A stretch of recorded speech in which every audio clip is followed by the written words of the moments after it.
It's been incredibly stable after the FTX related fall off last year. And by many of our metrics, and we will be putting out the Bitcoin Monthly early next week, by many of our metrics, there is outright capitulation all over the place. David Puel, who is our on-chain analytics expert, has a lot of capitulation metrics, and I think every one of them is where it has always bottomed before a turn. Now, we do have the digital currency group drama around Genesis, so we're watching that, and that probably, my guess would be the last shoe to drop if it drops, if they're unable to find their way out of this liquidity crisis. But in the face of that uncertainty, it is very interesting to see the Bitcoin price, for example, more stable in the last quarter than equities and bonds. And I think the other thing to note from bonds, if you adjust bonds for inflation, we have never seen a bigger rout. You have to go back to the 1700s to see a bigger rout than we've just been through. It's no secret that the Bitcoin army has taken a massive hit in 2022. Most obviously, we saw the price of Bitcoin fall by a staggering 65%. It's no wonder why Bitcoin fans have been so quiet recently. But these things don't just happen randomly. The price drop was notably due to the Luna UST crash in May, and then the infamous FTX implosion back in November. That said, the biggest and most impactful cause was the US Federal Reserve decision to taper and raise the interest rates. In this video, we will analyze Cathie Wood, CEO of Ark Investment Management, and her latest comments on the fears of recession and the current state of the now unpopular crypto market. Most notably, we will see that Cathie's much criticized yet firm belief in disruptive innovation remains completely unshaken. We did get, throughout the year, incredible turmoil around Luna, Terra, Celsius, 3AC, FTX, and so forth, and a really big black eye. But if you look at what caused the black eye, it was not Bitcoin or Ethereum. Those blockchains didn't skip a beat, didn't miss one transaction. What we saw were the centralized entities touching crypto, FTX, 3AC, Celsius, other hedge funds, imploding. Why? They're centralized, not transparent, and there's no liquidity in them. Whereas if you look at what happened on Ethereum, the smart contracts, as trouble was looming, smart contract related margin calls, they were satisfied. Boom, boom, boom. No questions asked, no legal haggles. It just worked. And I think that will be the lesson coming out of this. And it is very interesting to note that Sam Bankman-Fried didn't like Bitcoin. And he didn't like it, I may have said this last month, he didn't like it because it's decentralized, fully transparent, and he couldn't control it. He considered himself the master of the crypto universe, which, of course, the market has disabused him and others of. Along with many other crypto coins, the price of Bitcoins had dropped significantly by 50% from its peak to such intense lows of $33,100 before the Luna UST crash. Furthermore, thanks to the Fed rate hikes, the first noticeable drop in Bitcoin's price was notably caused by growing market uncertainty surrounding potential rate hike rumors in November 2021. By January 2022, the stock market had already started showing signs of fragmentation due to the increasing pressure of imminent tapering, which was all then reflected negatively in the crypto market. Zoom ahead 1 year and the crypto market perpetually struggles with the same problem, in which the headwinds from the Fed rate hikes have limited substantial bullish moves. Perhaps one of the most discouraging aspects is that this regime may last much longer than the market participants expect. On February 1st, we'll probably see another 25 or 50 basis points, so we will be at 4.75 or 5%. Now, most of the Fed governors are saying roughly 5%, maybe a little bit more, and then we're done. Maybe the Fed will start talking a little bit more about some of the very significant declines in inflation and outright prices that we have begun to see. And again, we'll go into that in a moment.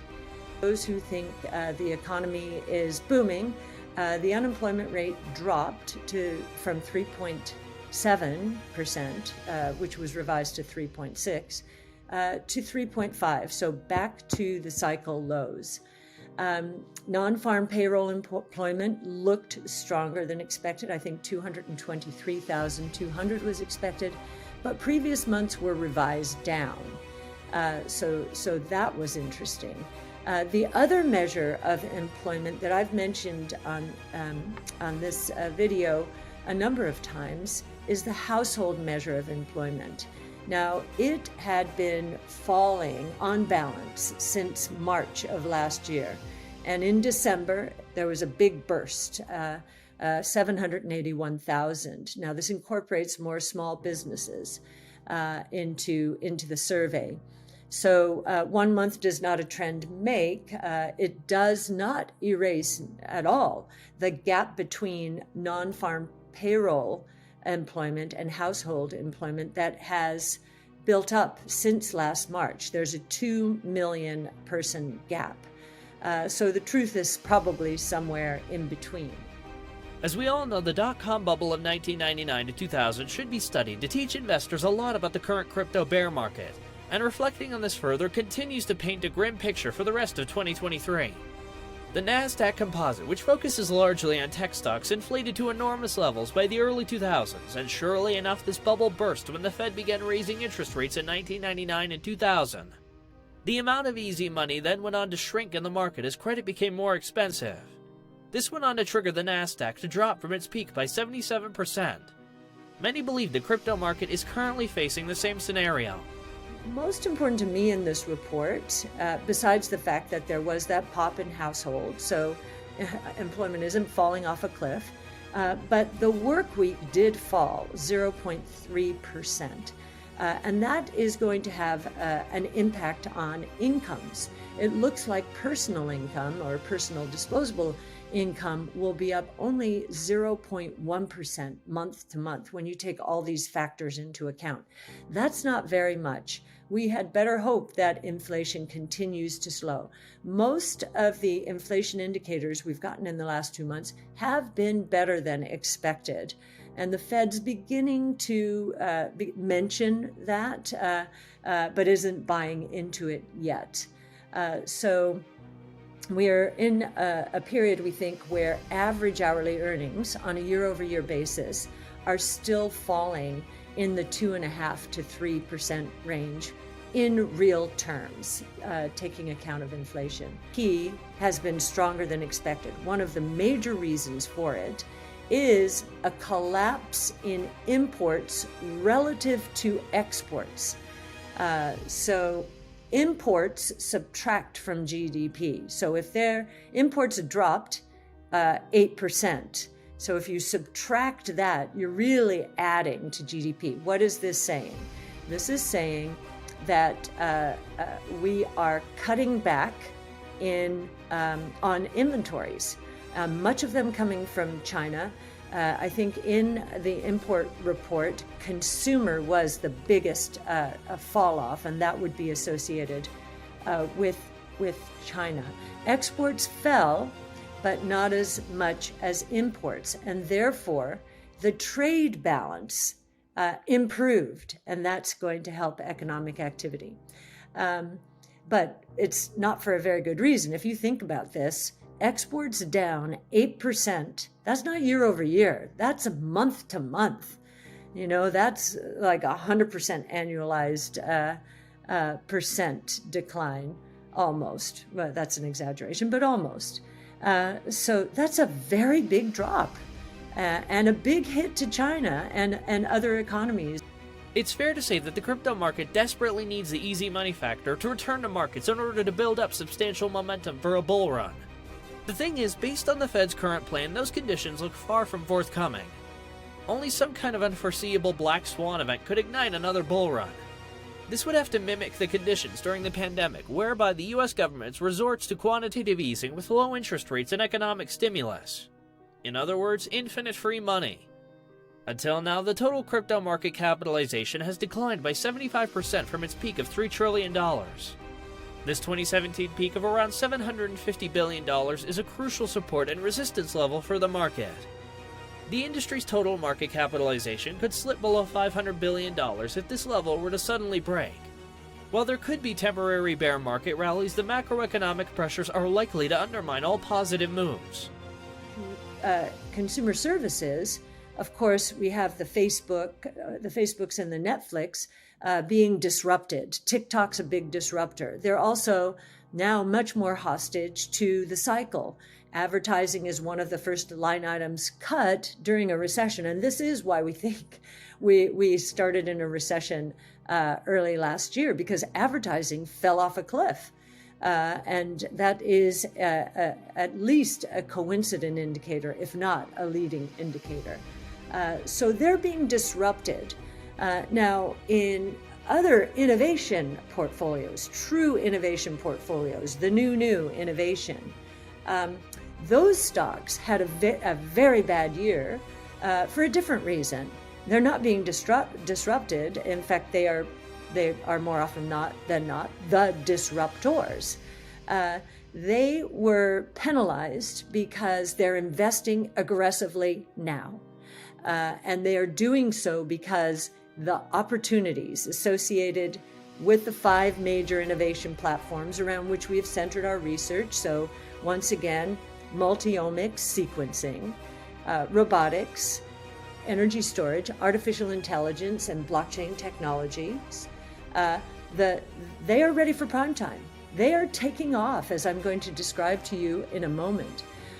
But the winners are going to be those companies that are spending aggressively now, especially because with artificial intelligence, many winners are going to be in winner-take-most categories. Asian investors look like they have 2 left feet, or that they've lost their brains.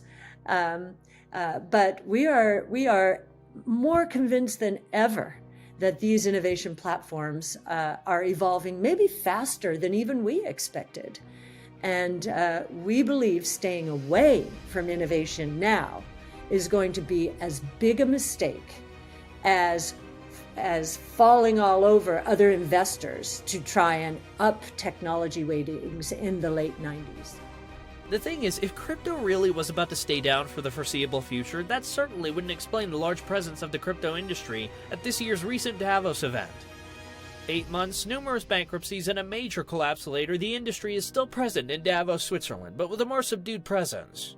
The promenade, the road outside the main Congress Center, still has a number of crypto companies advertising or operating houses, the lounges, meeting rooms, or event stages meant to introduce Davos attendees to their projects. What a difference 8 months makes, said Ripple Senior Vice President Brooks Entwistle. You couldn't walk more than 5 or 10 feet without seeing a crypto house in 2022. After a near $1.4 trillion wipeout in 2022, the crypto industry is being a bit more reserved with how it splashes the cash, and several companies spotted last year are not in attendance.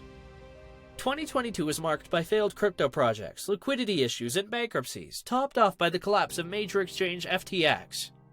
When the World Economic Forum was held last May, Bitcoin is hovering around $30,000 after having already fallen more than 50% from its all-time high hit in November 2021.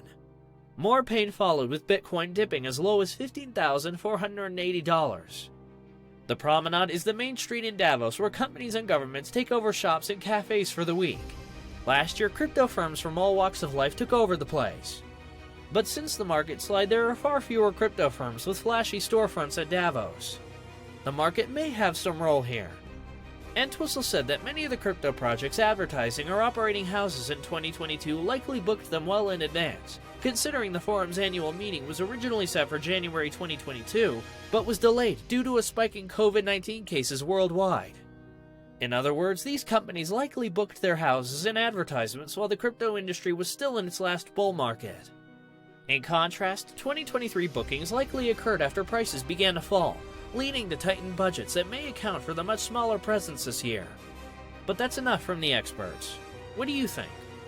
Is Bitcoin finished, or will we see yet another resurgent bull run this year? Stop what you're doing right now and let us know in the comments section below.